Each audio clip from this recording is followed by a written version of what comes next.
नमस्कार, UK care world YouTube channel में आपका स्वागत है। केयर और सपोर्ट वर्कर्स के लिए यहाँ आपको निशुल्क कोर्सेज, टिप्स और रिसोर्सेज मिलेंगे जो टेक्स्ट, ऑडियो एवं वीडियो में बनाए गए हैं। ये बेहद सरल भाषा में है, तो आइए आज कुछ नया सीखते हैं। मानसिक स्वास्थ्य और सीखने की अक्षमता, ये दोनों ही ऐसे विषय हैं जिन्हें समझना देखभाल करने वालों के लिए बहुत जरूरी है। यह विश्लेषण आपको इसी विषय पर जरूरी जानकारी देने के लिए बनाया गया है। सभी देखभाल कार्यकर्ताओं और देखभाल सहायक कार्यकर्ताओं का दिल से स्वागत है। हम जानते हैं कि आपका काम कितना महत्वपूर्ण है और ये विश्लेषण आपके इसी काम में मदद करने के लिए आपको बुनियादी जानकारी और कुछ व्यवहारिक तरीके बताने के लिए तैयार किया गया है। तो आज हम 5 मुख्य क्षेत्रों पर ध्यान देंगे। सबसे पहले हम मानसिक स्वास्थ्य की कुछ मूल बातें समझेंगे, फिर हम सीखने की अक्षमताओं को जानेंगे। इसके बाद हम व्यक्तिगत देखभाल योजना के महत्व पर बात करेंगे, फिर मुश्किल व्यवहार को कैसे संभाला जाए यह देखेंगे, और आखिर में आत्म नुकसान की स्थिति में कैसे प्रतिक्रिया दें इस पर चर्चा करेंगे। तो चलिए शुरू करते हैं। पहला खंड है मानसिक स्वास्थ्य की मूल बातें। देखिए, किसी को भी अच्छी तरह से देखभाल देने का पहला कदम होता है आम मानसिक स्वास्थ्य स्थितियों को समझना। यही ज्ञान एक मजबूत नींव बनाता है जिससे हम बेहतर सहायता दे पाते हैं। तो सवाल उठता है कि मानसिक बीमारी आखिर है क्या? इसे हम स्वास्थ्य की एक ऐसी स्थिति कह सकते हैं जिसमें व्यक्ति की सोच, उसके मूड या व्यवहार में बदलाव आ जाता है, और इस बदलाव की वजह से उसे रोजमर्रा के कामों में परेशानी होने लगती है। क्योंकि ये शारीरिक बीमारी की तरह दिखाई नहीं देती, इसलिए दूसरों के लिए ये समझना अक्सर मुश्किल हो जाता है। देखभाल कार्यकर्ताओं को अपने काम के दौरान कुछ सामान्य मानसिक स्वास्थ्य समस्याओं का सामना करना पड़ सकता है, जैसे कि डिप्रेशन यानी अवसाद, चिंता से जुड़े विकार जिसमें पैनिक अटैक या ओसीडी जैसी चीजें आती हैं, सिजोफ्रेनिया जो इंसान की सोचने समझने की शक्ति पर असर डालता है, और बाइपोलर डिसऑर्डर जिसमें मूड बहुत तेजी से ऊपर नीचे होता है। इन स्थितियों को पहचानने से सही देखभाल देने में बहुत मदद मिलती है। और जरा इस आंकड़े पर गौर कीजिए, हर हफ्ते 6 में से 1 वयस्क चिंता या अवसाद जैसे लक्षणों का अनुभव करता है। ये आंकड़ा हमें बताता है कि यह समस्या कितनी आम है और इसीलिए देखभाल करने वाले पेशेवरों के लिए इसकी जानकारी होना कितना जरूरी है। चलिए, अब हम अपने दूसरे खंड की ओर बढ़ते हैं, जो है सीखने की अक्षमताओं को समझना। यहाँ ये जानना बहुत जरूरी है कि ये मानसिक स्वास्थ्य की समस्याओं से बिल्कुल अलग है। तो सीखने की अक्षमता होती क्या है? ये तब होती है जब किसी व्यक्ति के मस्तिष्क का विकास जन्म से पहले, जन्म के दौरान या जन्म के ठीक बाद किसी वजह से प्रभावित हो जाता है। इसका नतीजा ये होता है कि उसकी बौद्धिक क्षमता कुछ कम हो जाती है और उसे रोजमर्रा के काम करने में मुश्किल होती है। लेकिन ये याद रखना जरूरी है कि सही मदद और समर्थन से ज्यादातर लोग एक आज़ाद जिंदगी जी सकते हैं।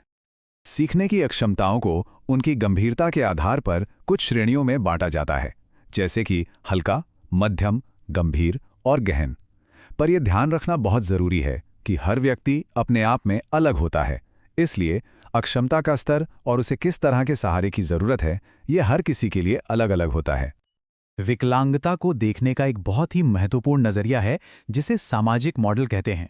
ये मॉडल कहता है कि असली समस्या व्यक्ति की कमजोरी में नहीं, बल्कि समाज के तौर तरीकों और बनावट में है जो उसके लिए बाधाएं पैदा करती हैं।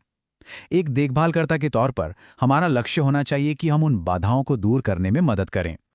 ठीक है, तो अब तक हमने जो कुछ भी सीखा है उसे असम में इस्तेमाल कैसे किया जाए? इसका जवाब है व्यक्तिगत देखभाल योजनाओं के जरिए। इसमें व्यक्ति को ही देखभाल का केंद्र बिंदु बनाया जाता है। सारा की ये बात हमें रिकवरी अप्रोच के बारे में बताती है। ये एक सोच है जो सर्विस यूजर्स को अपनी स्थिति को खुद संभालने के लिए हिम्मत देती है। ये पूरी तरह से उम्मीद पर आधारित है, इस विश्वास पर कि एक साथ मिलकर चीजों को बेहतर बनाया जा सकता है। एक अच्छी और असरदार देखभाल योजना बनाने के लिए इन 6 जरूरी सवालों के जवाब ढूंढना होता है। हम ये क्यों कर रहे हैं? इससे हम क्या हासिल करना चाहते हैं? हम इसे कैसे करेंगे? इसे कौन करेगा? ये कहाँ किया जाएगा और इसे कब तक किया जाएगा? ये सवाल एक स्पष्ट और व्यक्ति केंद्रित योजना की नींव रखते हैं। अब एक ऐसे विषय पर बात करते हैं जो थोड़ा चुनौतीपूर्ण हो सकता है, मुश्किल व्यवहार को संभालना। ऐसी स्थिति में हमारा ध्यान हमेशा सुरक्षा, सम्मान और व्यक्ति के मानवाधिकारों पर होना चाहिए। अन्ना की कहानी हमें दिखाती है कि संयम बरतने के तरीके का किसी पर कितना गहरा असर पड़ सकता है। अगर तरीका सकारात्मक और सम्मानजनक हो तो ये विश्वास बनाता है। वहीं दूसरी ओर एक नकारात्मक तरीका रिश्ते को हमेशा के लिए तोड़ सकता है। यहाँ दो चीजों के बीच का फर्क समझना जरूरी है। एक है प्रतिबंधात्मक प्रथाएं और दूसरे हैं प्रतिबंधात्मक हस्तक्षेप। प्रथाएं आमतौर पर व्यापक होती हैं, जैसे कि कुछ ऐसे नियम जो सब पर लागू होते हैं या बंद दरवाजे, जबकि हस्तक्षेप कुछ खास कार्रवाइयां होती हैं, जैसे शारीरिक संयम, और इनका इस्तेमाल सिर्फ और सिर्फ आखिरी उपाय के तौर पर किया जाना चाहिए, जब कोई गंभीर नुकसान होने का खतरा हो, और वो भी पूरी तरह कानूनी और नैतिक रूप से सही होने पर। संक्षेप में, स्वतंत्रता से वंचित करना या डेप्रिवेशन ऑफ लिबर्टी का मतलब है कि जब किसी व्यक्ति की आज़ादी को कानूनी प्रक्रिया का पालन किए बिना सीमित कर दिया जाता है। लोगों की सुरक्षा सुनिश्चित करने के लिए अस्पतालों और देखभाल घरों में डेप्रिवेशन ऑफ लिबर्टी सेफगार्ड्स यानी डोल्स जैसे नियम बनाए गए हैं। और अब हम अपने आखिरी खंड पर आते हैं। इसमें हम ये जानेंगे कि आत्म नुकसान को कैसे पहचानें और ऐसी स्थिति में सहानुभूति और देखभाल के साथ कैसे प्रतिक्रिया दें। देखभाल कार्यकर्ताओं को कुछ चेतावनी संकेतों के प्रति हमेशा सतर्क रहना चाहिए, जैसे कि शरीर पर बिना किसी वजह के चोट, कट या जलने के निशान दिखना, व्यवहार में अचानक बदलाव जैसे अकेले रहना या बहुत गुस्सा करना, या फिर गर्म मौसम में भी हाथ पैर ढक कर रखना। लेकिन ये याद रखना बहुत जरूरी है कि पक्के तौर पर जानने का सिर्फ एक ही तरीका है, उस व्यक्ति से सीधे और सहानुभूति के साथ पूछना। किसी सर्विस यूजर के साथ मिलकर एक सुरक्षा योजना बनाना एक बहुत ही व्यवहारिक कदम हो सकता है। इसमें 4 मुख्य बातें शामिल हैं। उन वजहों को पहचानना जो आत्म नुकसान के लिए उकसाती हैं, चेतावनी के संकेतों को जानना, ध्यान भटकाने के तरीके विकसित करना और उन लोगों की एक सूची बनाना जिनसे मदद के लिए संपर्क किया जा सकता है। तो आज की पूरी चर्चा का सार ये है कि प्रभावी देखभाल सिर्फ 3 चीजों की नींव पर टिकी है: सही ज्ञान, गहरी सहानुभूति और हर व्यक्ति को उसकी जरूरत के हिसाब से समर्थन देने की प्रतिबद्धता। यही एक विचार इन सभी खंडों को आपस में जोड़ता है। तो जाते जाते एक सवाल सबके सोचने के लिए है। आज हमने जिन सिद्धांतों पर बात की, उन्हें हम अपने रोज के काम में कैसे शामिल कर सकते हैं, ताकि हम न केवल लोगों की सुरक्षा सुनिश्चित करें, बल्कि उन्हें सक्रिय रूप से सशक्त भी बना सकें। आप सभी देखभाल कार्यकर्ताओं के समर्पण के लिए बहुत बहुत धन्यवाद। हम चाहेंगे कि आप इस प्रशिक्षण संसाधन पर अपनी प्रतिक्रिया जरूर दें, ताकि हम इसे भविष्य में और भी बेहतर बना सकें। धन्यवाद। वीडियो को पूरा देखने के लिए धन्यवाद।